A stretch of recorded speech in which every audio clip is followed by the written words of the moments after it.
Hi, this is Gwyn from Frayle, and you're listening to Rochester Free Radio, WRFZ 106.3. So good evening. I have Gwyn Strang here from the band Frayle, hashtag Witch Doom, joining us. They're a witch/rock band out of Cleveland, Ohio. Gwyn, say hi to everybody here, Rochester, New York, and streaming globally across the world. Hey, how's everybody doing today? Hopefully great. We're doing okay. We're hoping that the snow kind of avoids us and goes to other people, but I know you're originally from Toronto, right? I'm originally from New Brunswick, but I lived in Toronto for many, many moons. So you're accustomed to the white stuff, as they say. No pun intended. Oh, yes.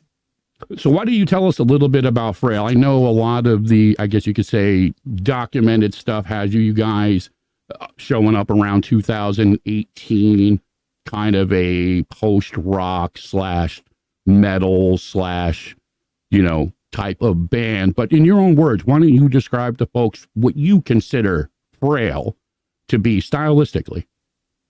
Yeah, I mean, I think it's kind of difficult because we don't really fit into a specific genre. I believe that we've generally been put under the doom category.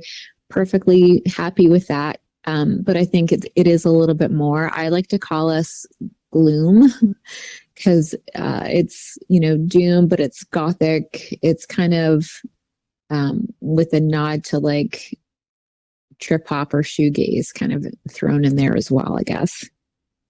Well, you guys have some interesting influences. I know in some of the write-ups, you guys have been influenced by bands like Sleep and Portishead, Chelsea Wolfe, and, obviously, bands, especially with Sean's guitar playing, like, Black Sabbath and Soundgarden and stuff. But there's a little tag that I had saw that I thought was really, really interesting. And it's quoted as lullabies over chaos. Describe to me where that came from.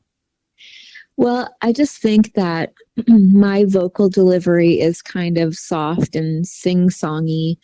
And we actually kind of strive to, like when I'm writing my melodies, I like to strive to have kind of a lullaby or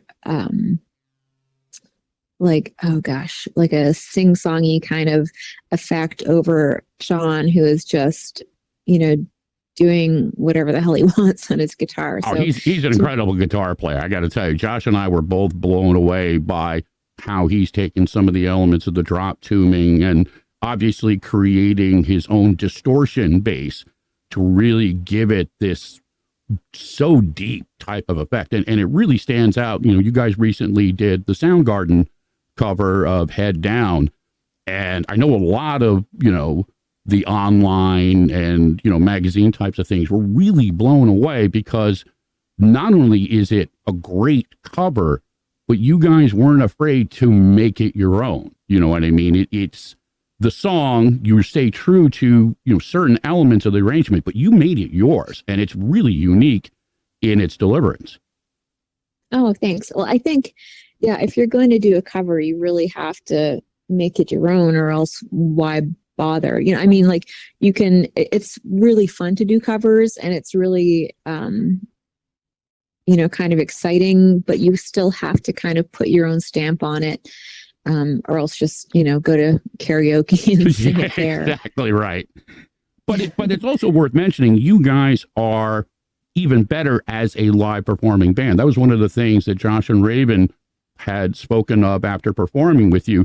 As good as you guys are in the studio, you're even better live. You follow the old school approach that you're a performing band. You're not just, a band that goes in there, throws some stuff together, do it 1,000 times over, and then release this really nice polished product, but then can't deliver it live. And that is the nuance of being a live performing band, is that it's never the same thing twice. It always has its own little variations and nuances based on the performance.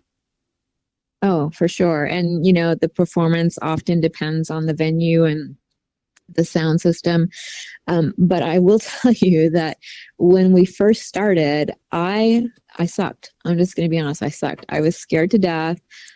I'm generally a very shy person. And so I think it was more about me trying to hide than me trying to just emote. And so, it took me about a year to kind of get into really enjoying it. But now I think Sean and I both love it. And it's just kind of a cathartic moment for us when we get up on stage. Well, you guys work off of each other really well, and no coincidence. Obviously, that's where a lot of the music was born, was based on those connections, those personal elements between the two of you, not only as people, but as musicians. Because I'm assuming, I know Sean has a little bit more of a bio, but this was really your first dive into music, correct? Yeah, absolutely. I'd never really sung before. I think, I kind of messed around with a garage band in Halifax, like for like a month. And I get really scared because to me, singing is very personal and you're kind of putting it out there. You are your instrument. So it's not just, oh, I messed up, whatever. It's like, oh, fuck, my body didn't do what I wanted it to do. So to me, it's super personal. So it was really scary. But, and then, especially if you write your own lyrics and you're kind of telling everybody, here's my deepest, darkest thoughts and feelings. And it makes you vulnerable, right? Oh my God. Yeah. And it's like, please accept me, and it's one of those things that, yeah, it's super scary. Now, one of the things I've noticed about your writing and your music is that it reflects a lot of very deep personal stuff. There's a lot of elements of empathy, a lot of elements of pain, misconception, misperception. And obviously they tie back into things like, mental health, how people perceive us, how they tend to judge us based on many things. Can you describe in your own words, is that really deeply more reflective of you, or is it more reflective of your perceptions of everything around you? Or is it a combination of both? It's really my perception. So when I was growing up in New Brunswick, I grew up in a little tiny town called Sackville. And, I remember, my last day before moving out of there, I was literally chased down the streets by a truck full of rednecks. And so, I felt completely pushed out, completely alone within my own little group of friends. It was great. But, just stepping outside my house, being me, was an act of courage. And I feel so deeply for people who feel the same way, who get rejected or marginalized for being different in some way. And it affects me so deeply because I was in those shoes as well. Now, as far as the other things, I had my own, demons, and when I was right up until I moved to Toronto, I struggled with mental health. It was an ongoing struggle, and there were a lot of really dark times. I think that moving out of the maritime provinces and moving to a bigger city where there were more like-minded people, and I wasn't, such a weirdo, that, that's kind of when I truly found myself and was able to breathe. But, beyond that, heartbreak and pain from just daily things finds everybody. And, it's found me, of course, and thankfully so, because that's living, and only from the pain can you heal.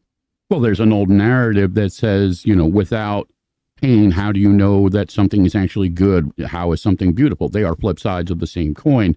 And I have to say, I'm actually really impressed, because it takes a lot of courage, a lot of strength to not only vocalize that, to go out that and perform it in a bunch of, in front of a bunch of strangers, and to be able to talk about those things. Because like you said, these are loaded words. We use words like weird and different.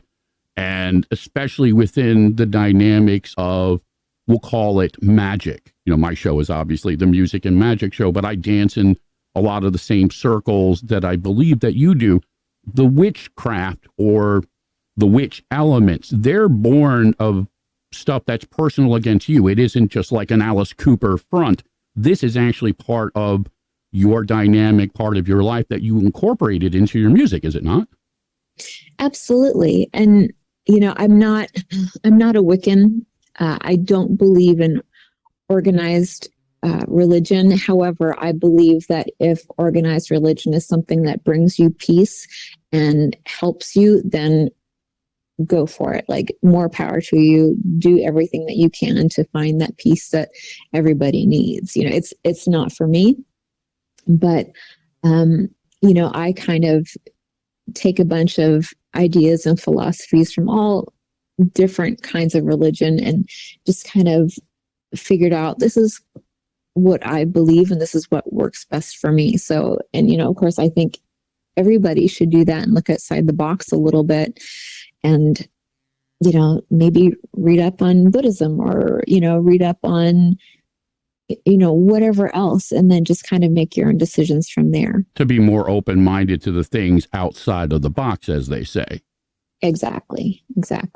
Now, I also know, too, with obviously the framework of how you guys put forth your image, for lack of a better way to put it, when you're performing and stuff, I know one of the bio elements, you were a fashion designer. So are the elements of, how you perform, your dress and, the headpieces and things like that, are those things that you've designed yourself?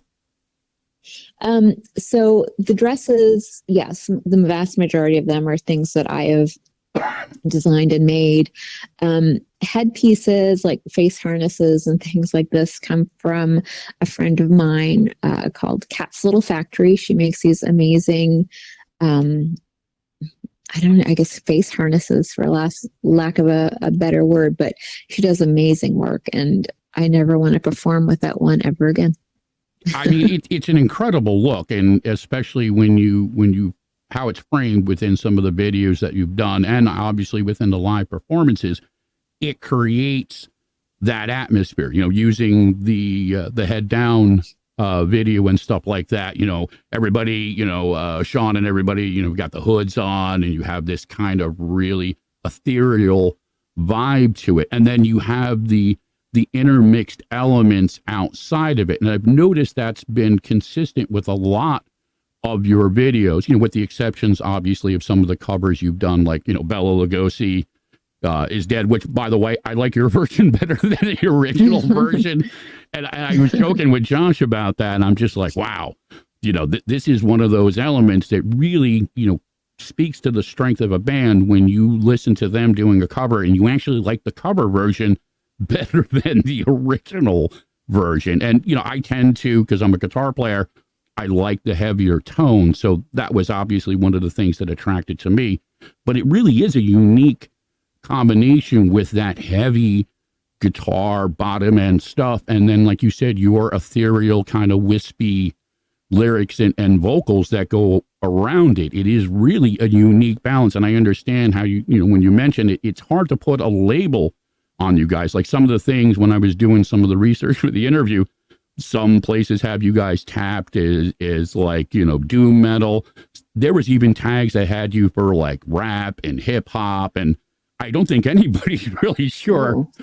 And we kind of started the joke of the hashtag witch doom, because obviously there is the witch element that you guys have incorporated consistently throughout, but it does have some of that post-doom metal influences. You can hear the Sabbath, you can hear the Soundgarden, you can hear the other little bit of influences, but it's still unique. It isn't like this repetitive dynamic that a lot of bands unfortunately get caught into.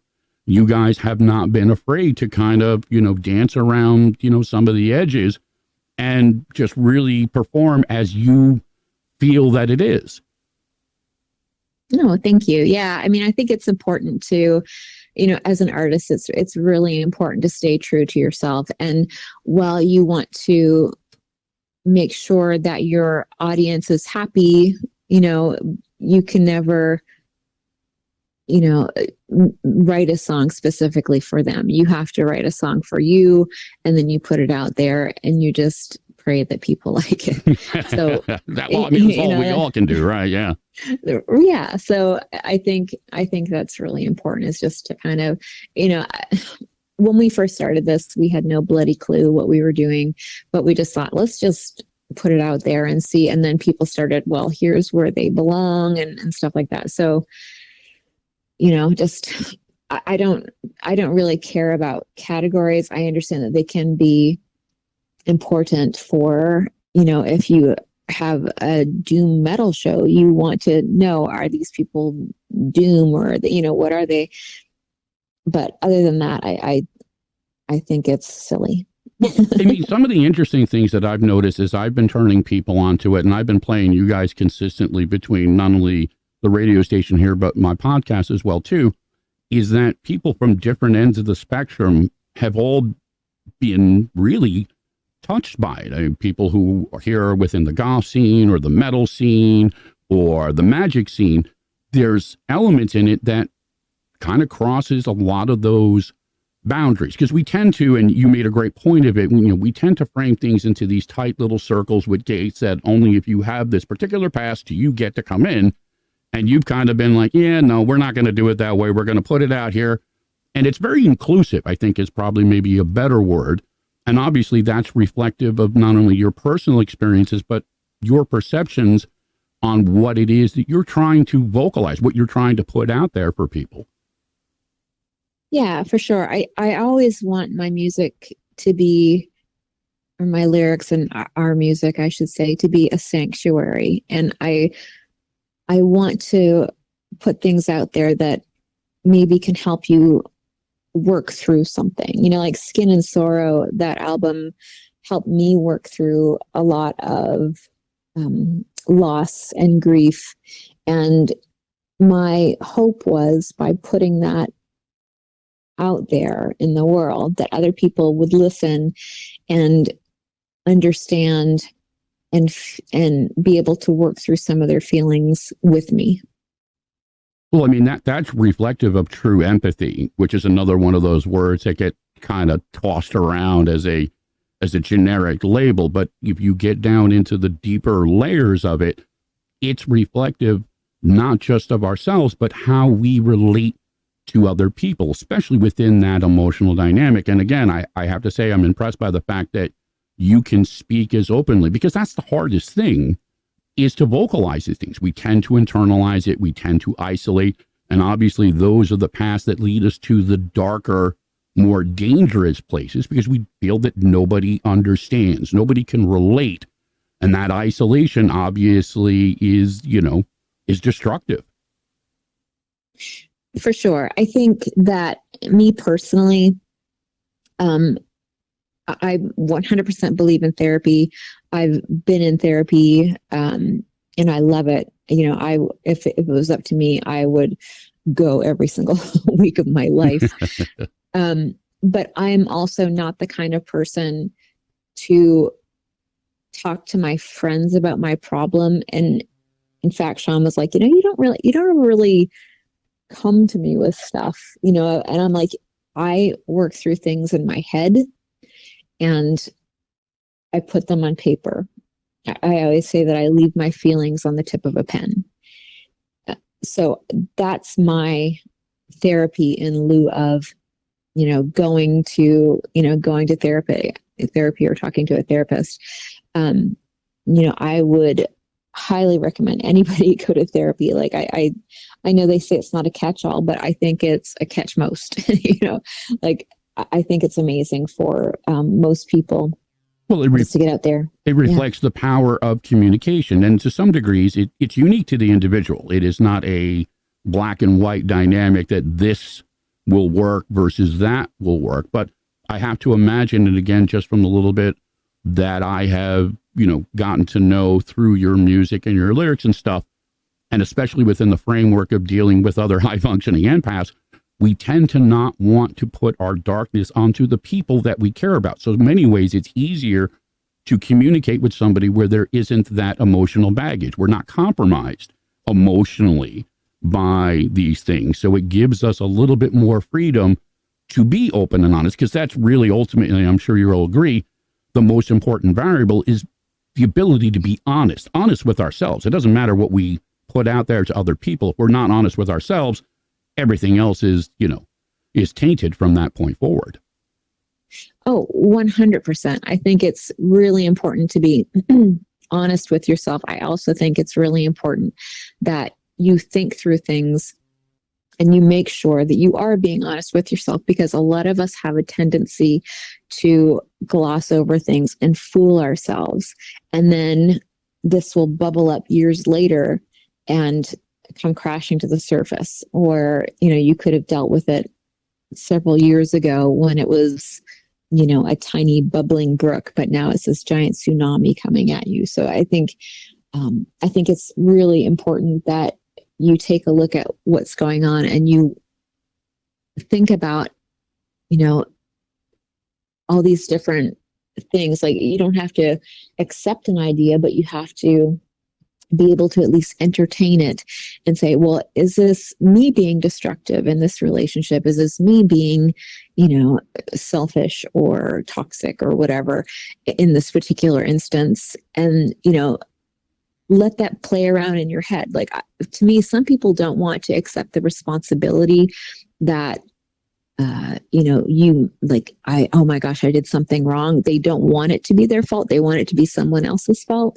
However, it is so powerful when it is your fault, because then you have the power to change how it's affecting everybody. So if it is in fact something that you're doing that is, harming somebody else, sit down, think about it, and then react and readjust.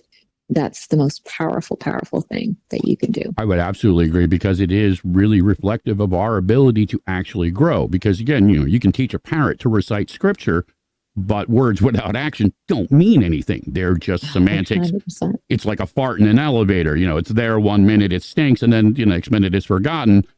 But it is a dynamic that if we don't, and I guess another word that would be good in this context would be accountability. We have to be accountable for our behaviors, our actions, even if we don't understand it or necessarily agree with it, because everybody has their own perspective on it. It's just like the radio station. People may not like our conversation, but great. Hey, there's a dial. You can change it. You don't have to listen to it. It doesn't make you wrong. It doesn't make me wrong. These are just our perspectives.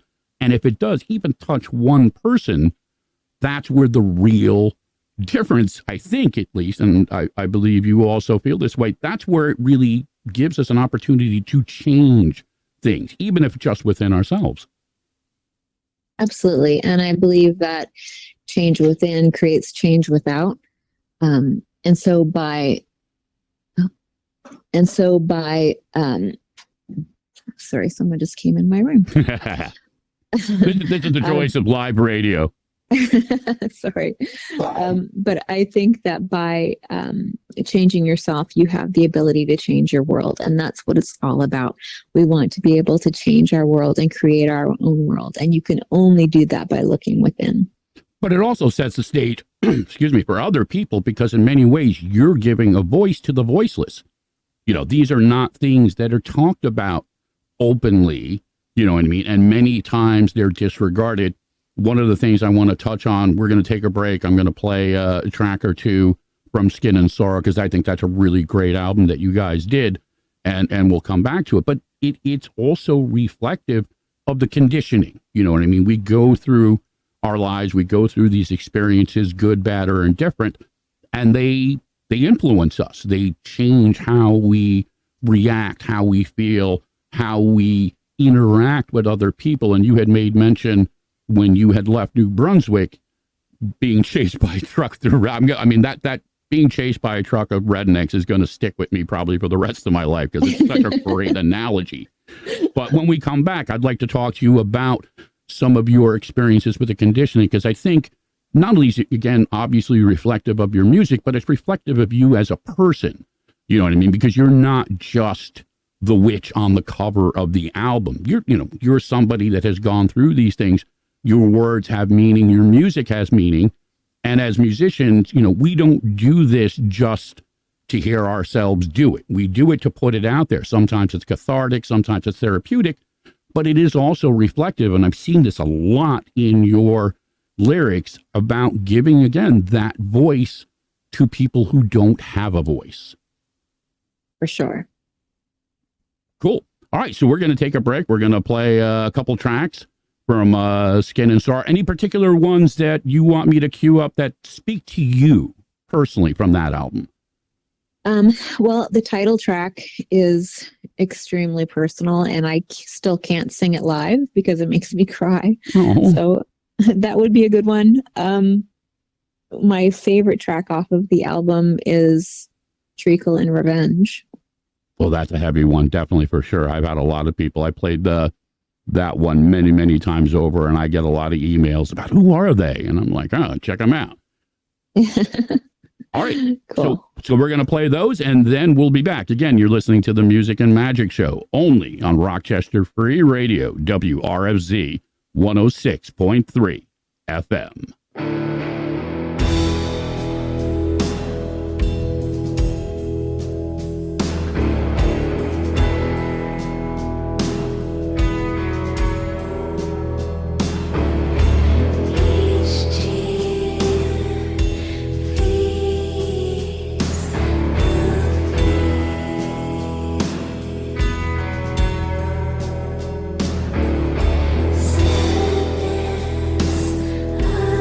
I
So yeah, welcome back. I'm here with Gwyn Strang from Frayle.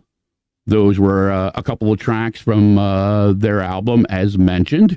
So we were talking before the break about some of the experiences that you had gone through before. We had made a joking reference to your analogy of being chased out of town by a truckload of rednecks. I'd like you to tell folks a little bit more, again, in your own words and to whatever degree you're comfortable, about some of those experiences, because they obviously reflect some of the conditioning and some of the elements of the other things that you had to carry forward and work through to get to where you are now. Yeah, I think I've always been a very sensitive person. And I think, a lot of people are. A lot of people push it down and try to avoid it, drinking, drugs, everything like that. They're all there to help you avoid thinking about things. But I think, I remember, I think I had a mental breakdown at like 19, and I was living in Halifax, and I was just so depressed. And I'd been depressed for, I think, like at least a year, and it was just too much. And so my parents came and got me and brought me back home. And my mother actually told me, she's like, look, whatever you do right now, either you control your emotions or your emotions control you. And that kind of stuck with me. I think it's okay to have these emotions and it's okay to express them in some way. It's never okay to take your anger out on somebody. It's never okay to, berate somebody or make somebody feel lesser than because you're hurt, right? No matter what they've done. But I think it's just about learning how to control them and to use them in a way that can help, yourself or other people. And that's what hopefully I am, that's my goal with what I do is I want to use what I've gone through. And number one, it's cathartic for me because I get to put it all out on paper and I get to work through it that way.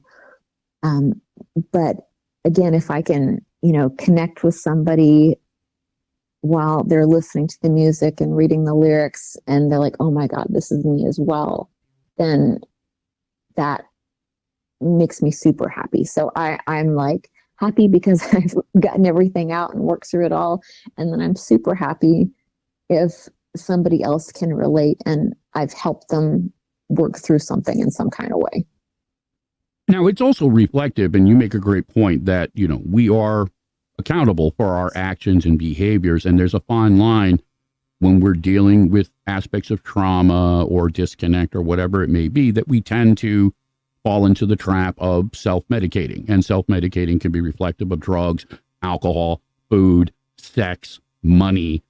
As a species, our addictions, quote unquote, really just reflect how we compensate, how we deal with things. And it's always and avoid. Right. Yeah. It's always a side effect. It's not the core of the problem. The core of the problem usually is somewhere much, much deeper that has led us to this place of overcompensating or isolation, or again, whatever the analogy may be.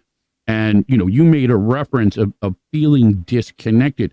Was some of that reinforced in conditioning from your experiences, or was that something, again, and I've encountered people that they just always felt that way. They didn't understand why. So were there particular elements for you that, that stand out, that set the stage for you in that process? Or was it just something, that was inherent naturally to you? I think it was natural, but I think it was reinforced by things, growing up. I think when you're born a very sensitive individual, you immediately feel kind of on the outside because you're like, oh my gosh, nobody else is, this moved, or nobody else is feeling what I'm feeling right now, or hearing what I'm hearing or seeing what I'm seeing. As the case may be. So I think, you kind of try and push that down, and pushing that down only, like I said, makes it pop up later and yeah, it builds up the pressure. It just kind of like a pressure cooker, just keeps pushing it to it eventually reaches its breaking point. For sure. So I think, and it being reinforced again, I was brought up in a tiny little town. I think, we had one set of traffic lights, and I think there's like 5,000 people when the university was in session. When it wasn't, it was like half that. So I think just, small towns, they tend to be polarizing because, just in generic societal standards, we are conditioned from an early age, at least from my experiences, that, you don't talk about these things. Don't be emotional. If you don't just fall in with the herd, you're less than, there's all these analogies that kind of really force people into these molds that they don't really fit in. And then it internalizes because, as you mentioned, we tend to be like, well, I must be wrong. Something's wrong with me. And that just becomes like the Frankenstein syndrome. It just reinforces itself until we create the monsters, or as you said, the demons. Sometimes the demons are other people. Again, there's that fine line between taking responsibility for our actions, but also in drawing healthy boundary lines and saying, hey, listen, I'm not going to accept this behavior or these elements in my life from you. And obviously we all struggle with those dynamics because by its very nature, what you do puts you out there into the public eye, puts you into the mix. Whereas now it's all out there, and people are going to take their interpretations and their perspectives, and they tend to just throw them right back at you. Would you say that your process, and you mentioned with the therapy, allowed you to better find those boundaries, or was it, again, just like that internal switch that happened where you're just like the old analogy, you were just sick and tired of being sick and tired? I think it was a stew of everything. I think blame and responsibility are two completely separate things. I think it can be somebody else's fault that you're hurting, but it is your responsibility to fix that hurt. I think that, when you grow up in a small town, your frame of reference is smaller. And so, you can't look outside of your friend group or whatever to see if there's something else that might fit you better, because there is no other friend group. And, you're the 50 people or, whatever in your age group that, so there's nothing else to reference. I think that, you just kind of, again, even if somebody else hurt you, you can't sit in that. It's not their responsibility to fix you. And even if it was, they're probably not going to do it. Right. Yeah, I was just going to say it's an unrealistic perspective, because obviously if it got you to the point you're at, it's right. It's a proverbial Russian roulette. You're just spinning the chambers around and hoping, you draw a blank on it and don't blow your own brains out. For sure. I think that if it happens to you, it is your responsibility to fix it. And that might be an unpopular opinion, but it is, it's the truth. It's honest. You can't control anybody else. And realistically, you're going to beat your head against the wall if you try. Which isn't to say that you can't lay boundaries and say, hey, listen, this is my boundary, respect it or not. But to some degrees, it's also part of the process, part of the evolution, where we learn to deal with what's going on, not only around us, but obviously what's going on inside of us. It can be cathartic, but it also can be incredibly beautiful. It can be uplifting. And it does, more times than not, lead to real healing. You know what I mean? Because that's really the process. It's a double-edged sword. It cuts both ways. So if we don't approach it from that honesty, it's just like a dog chasing its tail. You're just going to go in circles. It's not going to really change. Exactly. And I think, I think to me, learning the difference between a boundary and an ultimatum, helped me figure out, how to navigate through things. Like, for instance, I was living with somebody, and we were living in a house that they had lived in with their ex, and it just reeked of their past life. And I'm like I need to be out of here, but how do I say that in a way, so I'm like, okay, well, I need to tell them, I need to be out of this house by May of whatever. And, I would love for you to come with me. I 100% understand if you don't want to, or if you can't, but this is what I need to do for myself. And, that's a boundary. It's not an ultimatum. You can happily stay here. I'm more than happy for you to stay here. How that affects our relationship. I didn't say this to him, obviously, but, it could affect the relationship.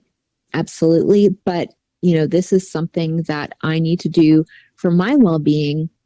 And, I understand if it doesn't match up with what you need to do. Well, that's incredibly difficult to do because, again, the proverbial communication breakdown, not everybody translates things in the same way. We don't have the same perspectives. So when we speak from those honest dynamics, even if they're raw, even if they're uncomfortable, half the battle is just being able to vocalize it. Because, again, the conditioning and everything that goes along with it says that, you're not supposed to do that. And especially when you frame it against everything else that goes on around us, it's very difficult to find those common grounds. And again, one of the things that I've been really impressed about how you have framed your music that even though you may have some uncomfortabilities in these things, it hasn't stopped you from putting it out there as you see it. You know, it's kind of one of those, you know, take it or leave it, but here it is. It's raw, it's honest, it's unfiltered, and, you know, it speaks to you.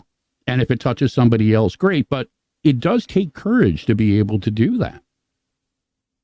Oh, well, thank you. I think, I think at this point for me, it's beyond courage. It's just, this is something that I am compelled to do. And so it's not like this is a big deal for me anymore. Like, again, at first it was really scary.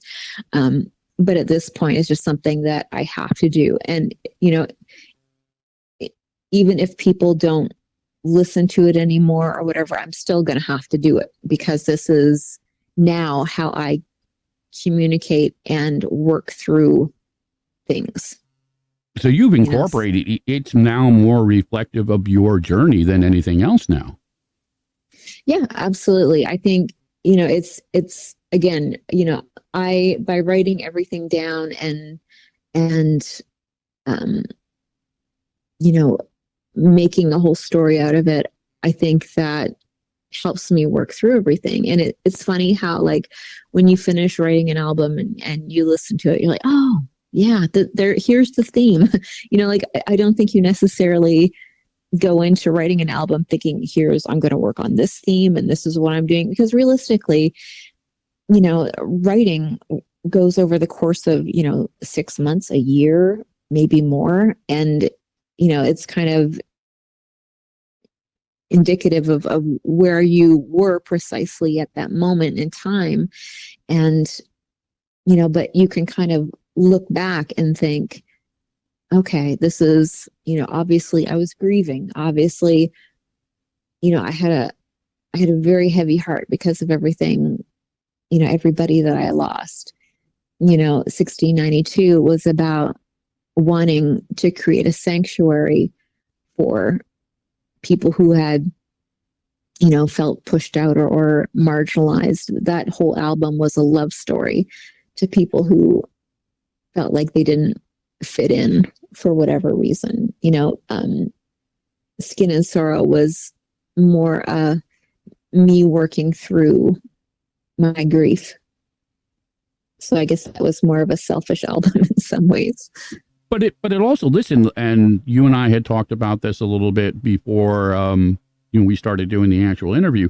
It does run contrary to commercialized music these days, because the commercial element now is about, that prepackaged kind of, okay, we're going to take this particular element and we're just going to market it around that. It isn't about I guess you could say, the truth underneath it. It's one of the things I think we've lost within music, because by its very nature now, even again, you look at FM radio, the pay to play analogy has become so overdriven that it really does stifle creativity. It stifles originality, and it stifles honesty. Now, I know you guys, and I'm going to use this as the segue, you guys have moved to a new record label, correct?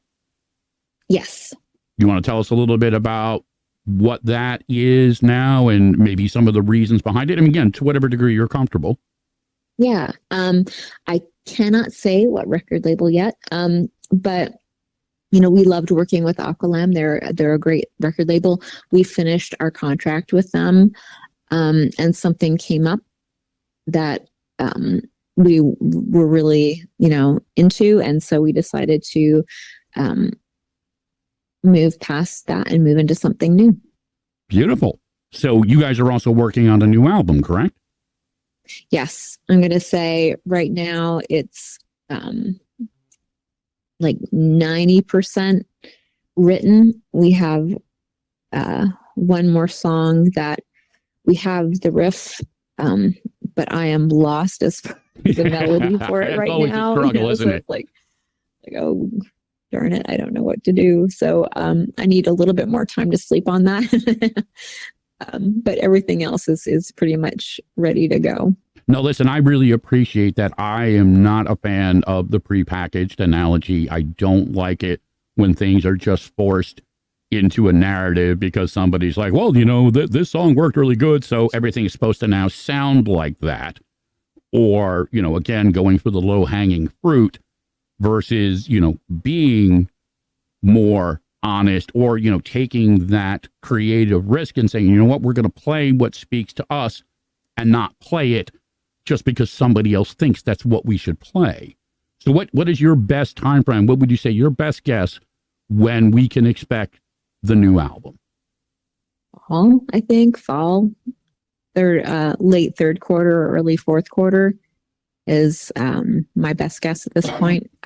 We're hoping to get into the studio in like late February, early March to get everything recorded. So then a few months for, vinyl production and everything, because that takes a while nowadays. Oh yeah, listen, it's a lot of work to make this type of stuff happen. Believe me, I know. I produce my own stuff because I just became totally frustrated, and I started doing my thing during the pandemic because there were no shows. You couldn't go out and really do anything, so it's like I had to find a place to, as you say, work through it. So I just started doing collaborative stuff and producing from my own home studio, and just, I'm just going to bypass all the stupidity and everything else that went with it. Do you guys have any plans for any live shows, or are you guys going to hold off on that until you finish the new album? So I think we're going to hold off until we finish the album. So we actually had a couple plans, but we've kind of not backtracked on this, but like there was something else that came up for the venue, and we're like, okay, that's okay, we're fine, and we didn't reschedule. So I think we're just going to lay off for right now and then hopefully go full force when it comes out.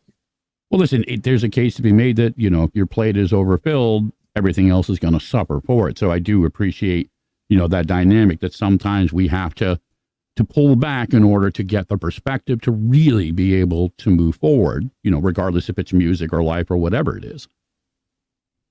Yeah. And I think,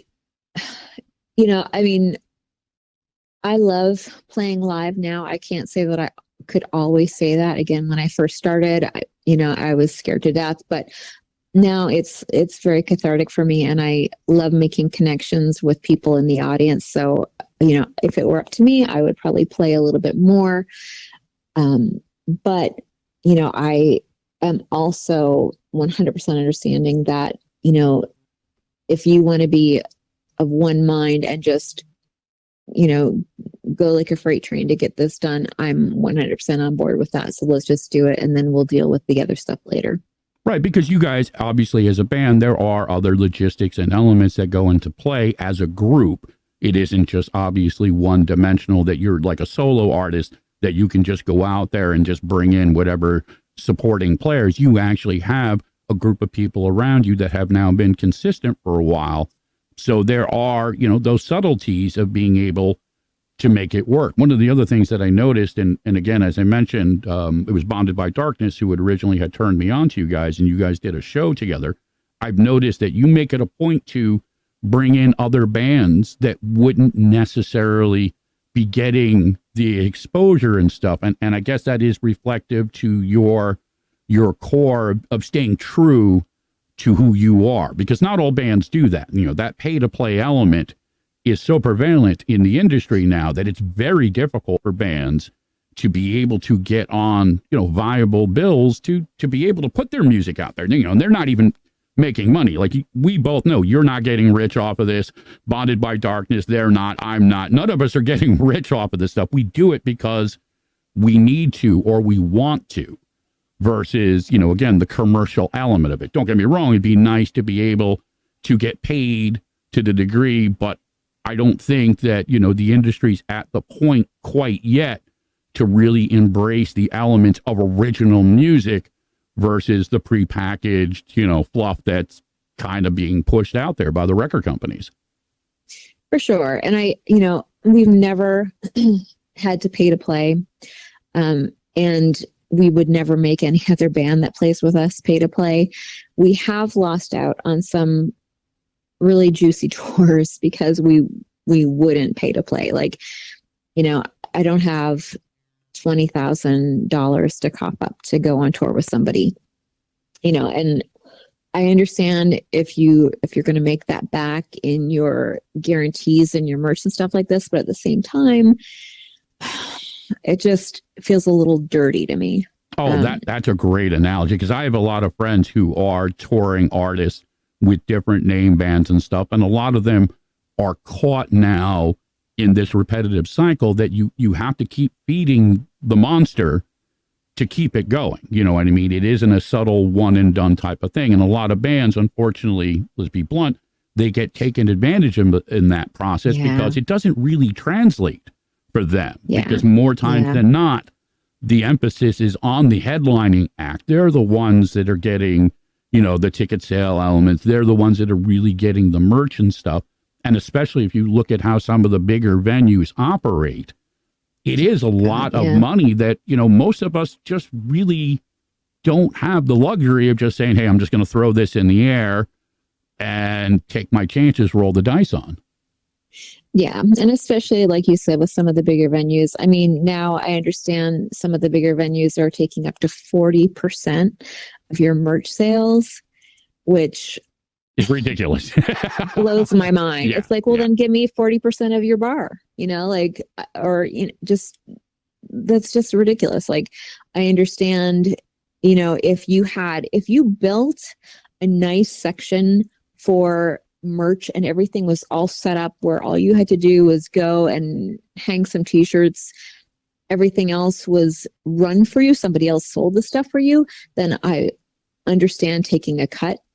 But if we get a dirty fold-out table, in the corner, in a dark corner, and you still want to take 40% of my... Oh, listen, it goes even deeper than that, because you and I both know a lot of these places, and we're not gonna label or tag anybody per se, but if it speaks to you and you feel uncomfortable, it's probably about you. But they run shitty sound systems.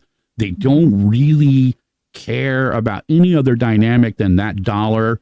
So they'll do overpriced drinks, and they'll overprice the tickets, and they'll do all these other things that are really completely contrary to the scene, quote unquote, in the name of making a dollar. And it doesn't help anyone. It doesn't help them. It doesn't help the bands.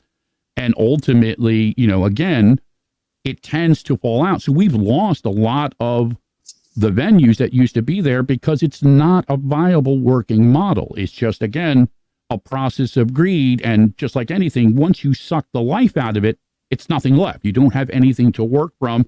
You lose, I guess you could say, the connection with not only the local crowds, but the people that will actually come out to shows. Because that's also the other analogy now that we have around us. People aren't going to shows as much as they used to. So it's harder to get people out to actually support, let alone buy some merchandise. Everybody, is online, is doing this and doing that. So the whole context of live music now is in this weird kind of state of flux. And don't get me wrong, I still have hope. It's one of the reasons why the radio station here, while we're producing our own shows, we're just bypassing the stupidity and say, you know what, we don't want to deal with the politics or any of the other, commercial aspects. Don't get me wrong, we want the bands to get something out of it, but it has to start somewhere from a real perspective versus, just repeating the same. I mean, that's the classic definition of insanity, is repeating the same things and hoping that somehow it's going to be different. Right. And, a lot of small bands, especially like if bars are taking a cut of the merch or whatever, I mean, it's going to be impossible to make any money. And, meanwhile, these bands are out paying for a van, paying for, a lot of times if American bands go over to Europe, we have to rent, cabs, we have to rent a drum kit, we have to, all this stuff.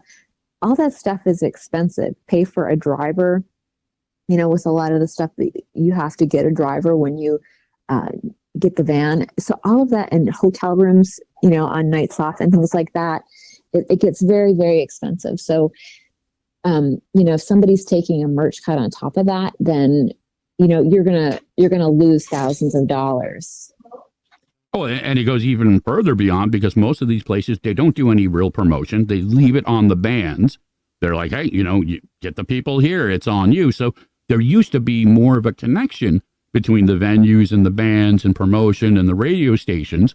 Most radio stations, especially within the commercial FM range, the only shows they ever promote are, like the Taylor Swifts or, the bigger end type of A-list artists and stuff. So, right. When you're stuck having to do your own promotions and your own merch and everything that goes along with it, like you said, there's nothing left. And more times than not, it's costing the bands money. So it is still in its own way kind of a pay to play, just not as direct upfront. You know what I mean? It's a catch-22 because, as musicians, we want people to hear our music. But how do you fight the systems that are in place without having, some type of support network, which is one of the reasons why, again, we've been trying to shift that narrative. And it's actually been kind of funny. Myself and others, we have friends and we've performed with other quote unquote name bands. And some of them have been very generous. They're, cut from the same cloth and they believe in those dynamics. So even though they have a little bit more fame, they still remember and they recognize and they try and give back. So they're like, okay, yeah, we'll come on, we'll give you some extra support. We'll bring in other bands and stuff like that. And my hope is, again, that it can change the narrative. Granted, elements of greed are never going to go away. We're never going to erase that from the equation, but we can set our own standards. And that's one of the things I think that you guys have been doing is setting the standard, saying, what, we're not going to go outside this particular element. We're not going to participate in certain things. As you said, you gave up elements of shows because you didn't believe in how they were doing the show. So, I think that, again, takes a lot of courage to do, especially as a performing band, because you're kind of damned if you do, damned if you don't. Exactly. I mean, a lot of places won't let you play unless you have, done a buy-in, or if you, sell tickets, and then that determines where you play. I don't want anything to do with that. Like that just, and it's distasteful. Let's be honest. It really is. It's distasteful. And, I understand people want to make money. I get it. Honestly, as long as I didn't lose money, I would still be doing this.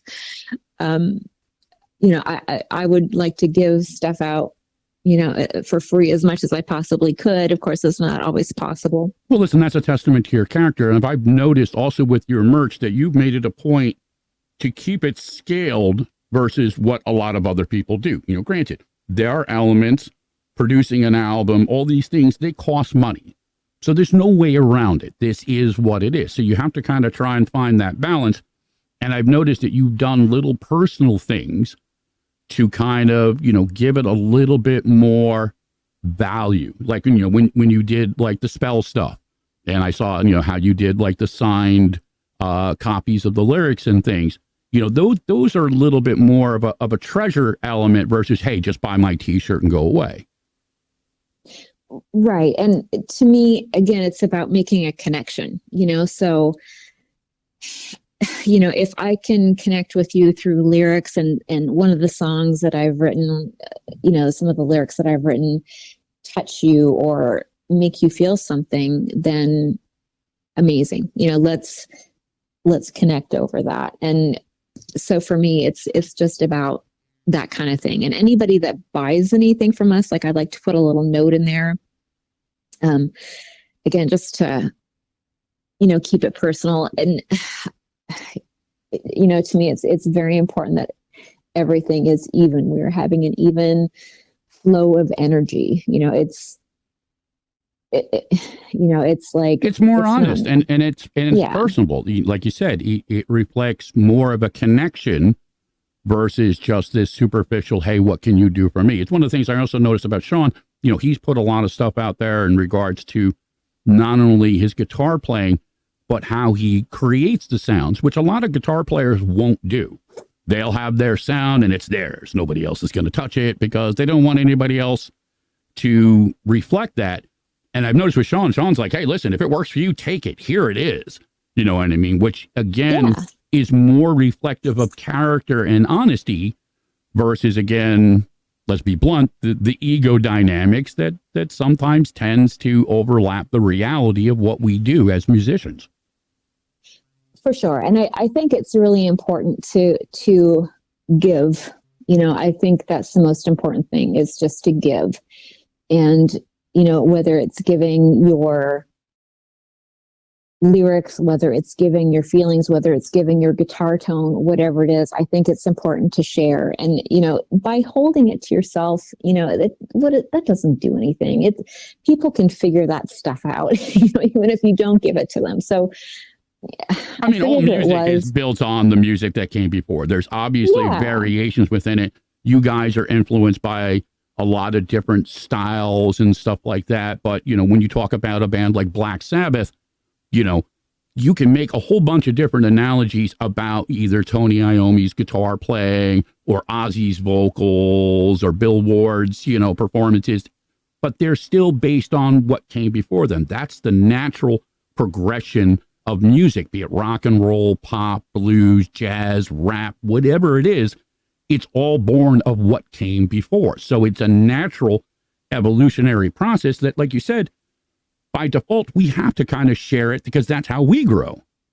Right. Absolutely. And I think as well, I forget who it was that told me, but they said, gosh, I don't remember, but to paraphrase, they basically said, if you help somebody up, like if you give them a hand and you help somebody up, even if they grow beyond you, they're going to remember that hand and they might extend a hand to you to bring you up, as well. So I would absolutely agree. I believe that's the truest definition of magic outside the obvious context of how certain words like magic get stereotyped, because ultimately it's strength in numbers. If we don't take care of each other, who's really going to do it? You know what I mean? We could talk a good talk, but the actions, again, are really what defines us, be it through music, be it through poetry, art, whatever analogy that you want to stamp on it. It still is reflective of that human process. And again, you've put a lot of your own pain and experience that's very personal out there, not only, again, for your own reasons, for your own therapeutic value, but also to say to other people, guess what? You're not alone. What you feel doesn't make you crazy, doesn't make you less than. Here it is. Let's share it together. Let's explore it together. And I think that also really speaks to, and I believe that you guys are really hitting your stride. You know what I mean? I'm really looking forward to what you guys are going to put out next. Really looking forward at some point to get you guys up here to perform, because I really want to experience it live. Like, I've seen your live recordings and things like that, and they're very powerful. But as one musician to another, there's nothing that's quite like the experience of being, 20 feet from the amps. You know what I'm saying? That energy, sure. That for power. Sure. You feel it right. As well as see it. Yeah. So I did have one other personal question. One of my favorites from your catalog is a track called Bright Eyes. And I really would love it if you could give us, in your own words, where that song was born of, what it really kind of reflects to you. Yeah. So that song was born from a riff by this guy called King Midnight. You can find him on Instagram. He does like some amazing kind of Deftones inspired riffs. So he's really good at that kind of thing. And Sean heard this riff, I think it was on Instagram, and he fell in love with it. So we contacted him and said, hey, can we use this? And absolutely. So that's where the riff came from. For the lyrics, I think that there's so many people there's actually a song coming up on our new album called Walking Wounded. And like, we're just walking wounded. Like you can't see it, but underneath that facade of like the smile or whatever. Yes, the mask that we all wear.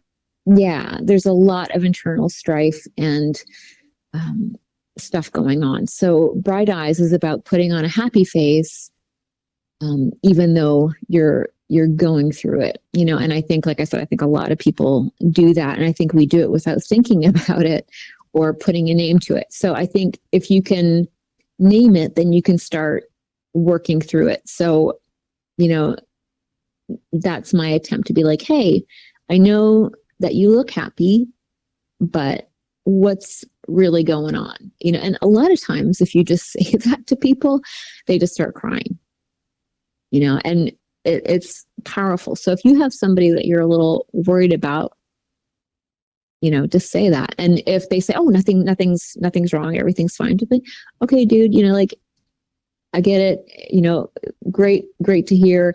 If you ever want to talk to anybody, then just let me know, because I've been through a lot of stuff as well.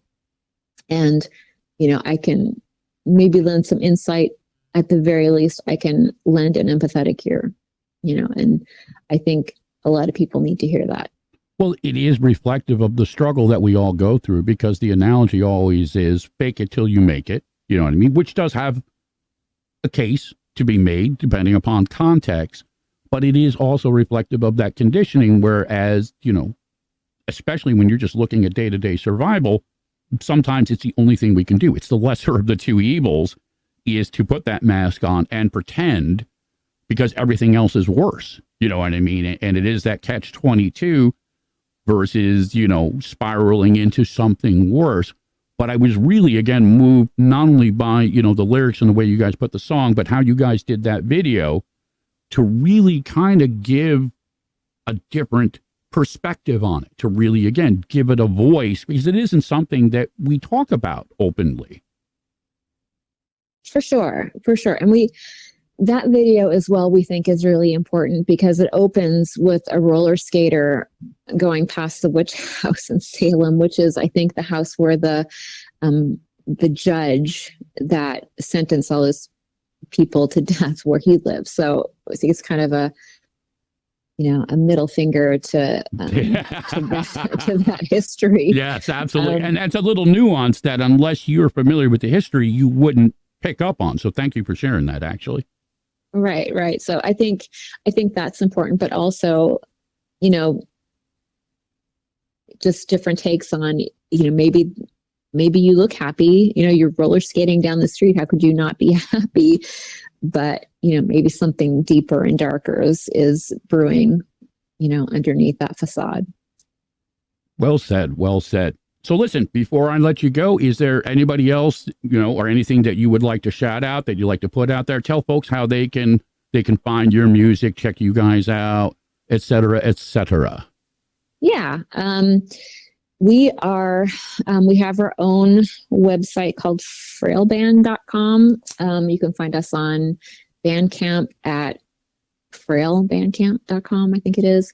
We're on Spotify. We're on, you know, Instagram, Frayle Band, Frayle_band. I'm horrible at the social stuff. But you guys are obviously on Facebook as well, too, and Facebook, all the social media elements, right? Yeah, we've dipped our toe in TikTok, but it scares me. So we haven't gone full throttle on that yet, though we are getting a little bit of pressure to do so. And to me, it's interesting. I like to watch the videos, yet I haven't really posted anything, but we'll probably try our hand at that a little bit. But yeah, we're on all the socials, so check us out. And if you see us out and about or at a show, make sure you come say hi. Beautiful. Listen, Gwen, thank you very much for taking the time to come out with us. I'm looking forward to the new release. We're going to have you guys come back. I'd also like to get Sean on at some point to do the guitar player thing. So definitely poke him in the ear and be like, hey, the wolf over there, he's a fan of the guitar stuff. I'll get him on and talk about some of the influences and the dynamics of that music. But again, really thank you so much for not only the music that you guys have been doing, but, again, for taking the time to come out and, share your stories. Of course, anytime. Thank you so much for having me and for letting me talk your ear off.